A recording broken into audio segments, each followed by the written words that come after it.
இன்னைக்கு நிறைய பேர்கிட்ட இருக்கக்கூடிய ஒரு இம்பார்ட்டண்ட்டான கொஷின் என்ன அப்படின்னா, எனக்கு ஒரு வேலை வாங்கி கொடுக்குறீங்களா அப்படிங்கிறது தான். இது நம்ம சோஷியல் மீடியாலையும் நிறைய பேரை நம்ம இந்த மாதிரி பார்க்க நேரிடுது. வேலை வாங்கி தர்றது அப்படிங்கிறது ரொம்ப கஷ்டமான ஒரு செயல். ஆனால் வேலை வாய்ப்புக்கான வழிகாட்டுறது உண்மையிலே ஈஸியான ஒரு வேலை தான். ஆனால் அந்த வாய்ப்புகளை நீங்கள் கரெக்டாக பயன்படுத்தும் பொழுது மட்டும்தான் வேலை கிடைக்கக்கூடிய வாய்ப்புகள் உங்களுக்கு ரொம்ப அதிகமாக இருக்கும். ஏன்னா நம்மளை சுற்றி அவ்வளவு ஆப்பர்ச்சுனிட்டிஸ் இருக்குது. அந்த ஆப்பர்ச்சுனிட்டிஸை நம்ம சரியாக பார்க்க தெரிஞ்சுக்கிட்டாவே போதும். அதுக்கு முதல்ல செல்ஃப் டிசிப்ளின்ங்கிறது ரொம்ப முக்கியம்.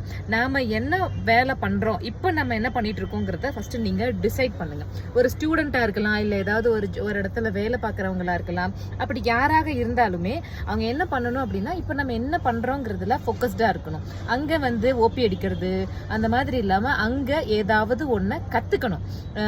என்ன சப்ஜெக்ட் நீங்கள் எடுத்து படித்தாலும் சரி, கம்ப்யூட்டர் சயின்ஸோ இல்லை மேத்தமேட்டிக்ஸோ இல்லை என்ன சப்ஜெக்ட் எடுத்து படித்தாலும் எல்லா துறைகள்லையுமே வேலை வாய்ப்புகள் அபரிமிதமாக இருக்குது. அது நமக்கு சேரணும் அப்படின்னா அதுக்கு நாம் பண்ண வேண்டிய ஒரே வேலை நம்மளுடைய கடமையை சரியாக செய்யறது மட்டும்தான்.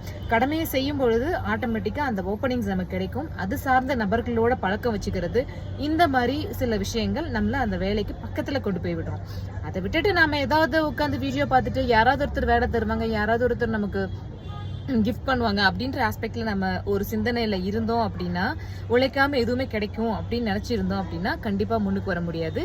So keep in mind and try focus on your job search. Thanks.